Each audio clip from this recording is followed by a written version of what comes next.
Assalamualaikum warahmatullahi wabarakatuh. Perkenalkan, nama saya Nisa Pradita Utami Putri, NIM 2018-103-703 11027 dari kelas Rekayasa Perangkat Lunak 5A.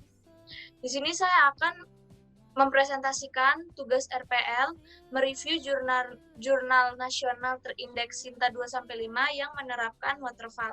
Judul yang saya ambil adalah Pengembangan Teknologi E-Government Organisasi Kemasyarakatan Kalimantan Tengah pada Organisasi Pergerakan Mahasiswa Islam Indonesia atau PMII berbasis web. Selanjutnya, saya akan menjelaskan bagaimana caranya saya mendapatkan jurnal tersebut. Pertama, saya mencari dengan keyword jurnal government metode waterfall.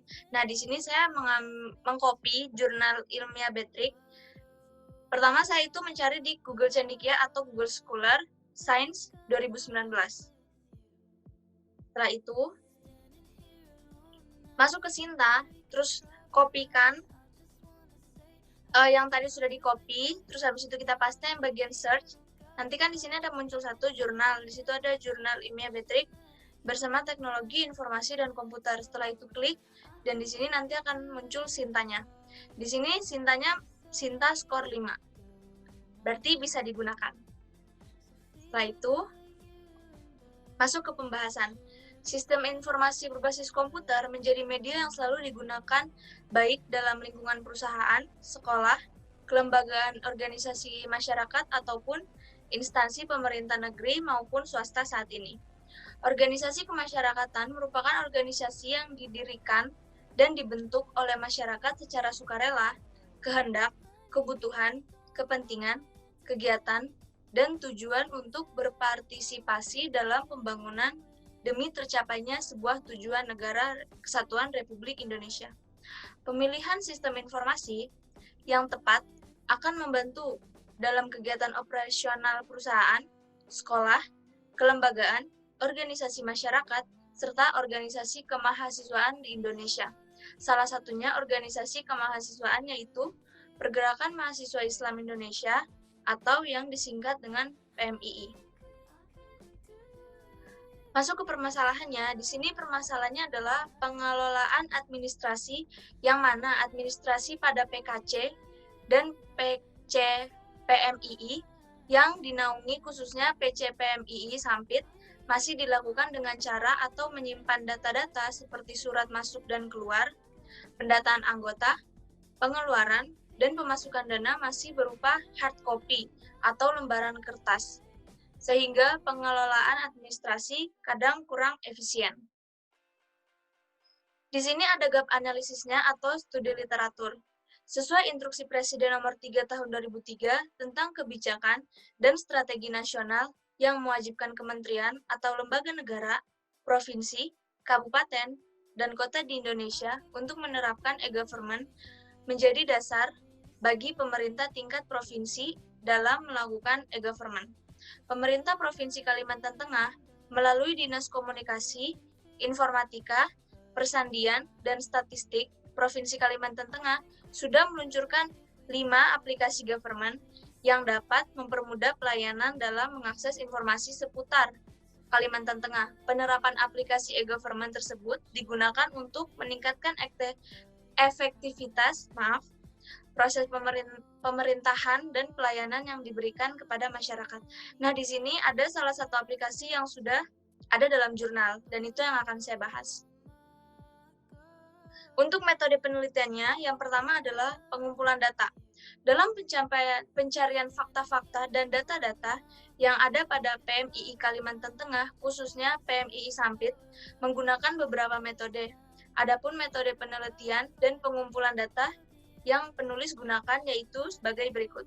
Yang pertama adalah observasi. Observasi itu melihat dan mengamati secara langsung lokasi atau sekretariat tersebut atau tempat yang ingin diteliti tersebut.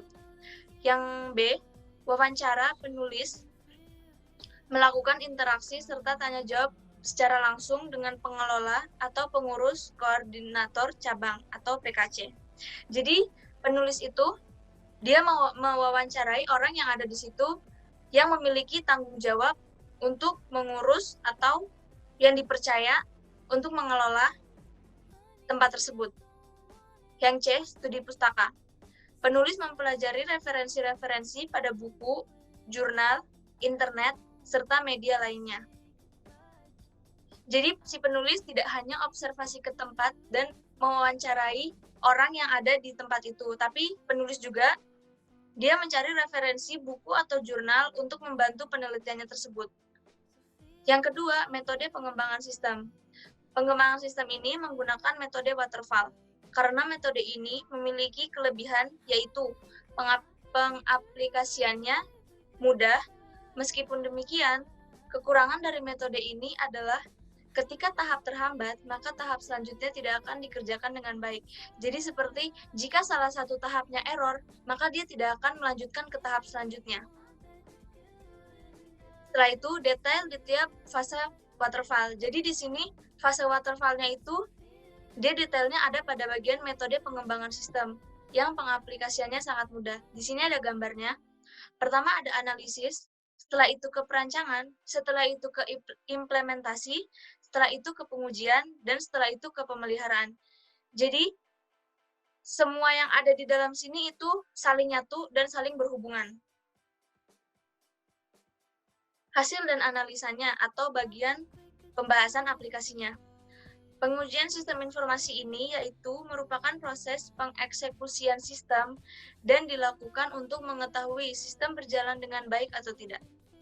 Selanjutnya, tahap implementasi yang merupakan tahap kelanjutan dari kegiatan perancangan sistem. Wujud dari hasil implementasi ini nantinya adalah sebuah sistem yang siap untuk diuji dan digunakan. Jadi, pengujian sistem ini dia menguji apakah aplikasi ini pantas atau tidak untuk digunakan di Kalimantan Tengah, khususnya daerah Sampit, untuk membantu si peneliti atau si penulis mendapatkan hasilnya. Kurang lebih seperti itu bahasanya. Yang pertama ada halaman login. Nah, halaman login ini berbentuk ada login admin. Masukkan nama user, masukkan kata sandi, login. Terus habis itu ada pilihan juga, kalau ingin batal, ada pilihan batal. Untuk kembali ke beranda juga ada pilihan berandanya. Nah, halaman selanjutnya adalah halaman master. Halaman di mana admin dapat mengelola semua data master atau data yang besar atau data yang tinggi. Terdapat beberapa fungsi. Yang pertama, halaman data anggota. Digunakan admin untuk menambah atau mengubah atau menghapus data anggota PMI yang ada di dalam tabel anggota. Nah, tabel anggota itu seperti ini. Maaf kalau tidak terlalu jelas. Yang kedua adalah halaman data donatur. Digunakan admin untuk menambah atau mengubah serta menghapus data donatur yang ada di dalam tabel donatur. Jadi, di gambar ini sudah ada tabel donaturnya. Setelah itu, yang ketiga ada halaman data iuran. Digunakan admin untuk menambah, mengubah, serta menghapus data iuran yang ada pada dalam tabel iuran di bawah ini. Ini adalah tabel data iurannya. Setelah itu, yang keempat, halaman transaksi. Digunakan admin dalam menginput data transaksi berupa struktur organisasi keuangan masuk. Jadi di sini ada struktur organisasi dan keuangan masuknya. Kelima, halaman keuangan. Digunakan admin untuk menginput data keuangan masuk. Di sini ada tabel keuangan masuk. Selanjutnya yang keenam, halaman laporan. Dibagi menjadi submenu, di antaranya adalah laporan anggota dan laporan keuangan masuk. Di bawah sini sudah ada gambar untuk yang laporan anggota. Setelah itu yang ketujuh, halaman keuangan masuk. Menampilkan hasil dari keuangan masuk. Laporan keuangan masuk sudah ada dalam sini, ini berupa gambarnya, sudah ada tabel laporan masuknya.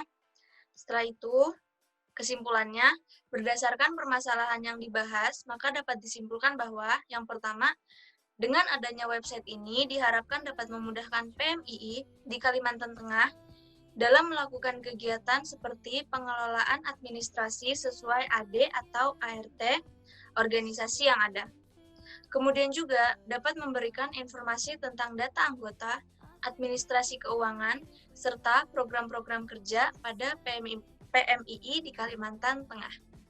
Yang kedua, dengan adanya sistem ini diharapkan organisasi PMII di Kalimantan Tengah dapat melihat data di masing-masing kabupaten yang ada di Provinsi Kalimantan Tengah.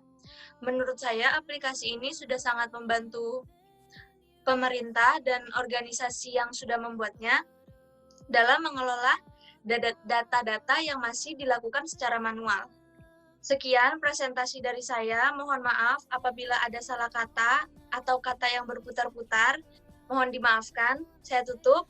Wassalamualaikum warahmatullahi wabarakatuh. Semoga bermanfaat.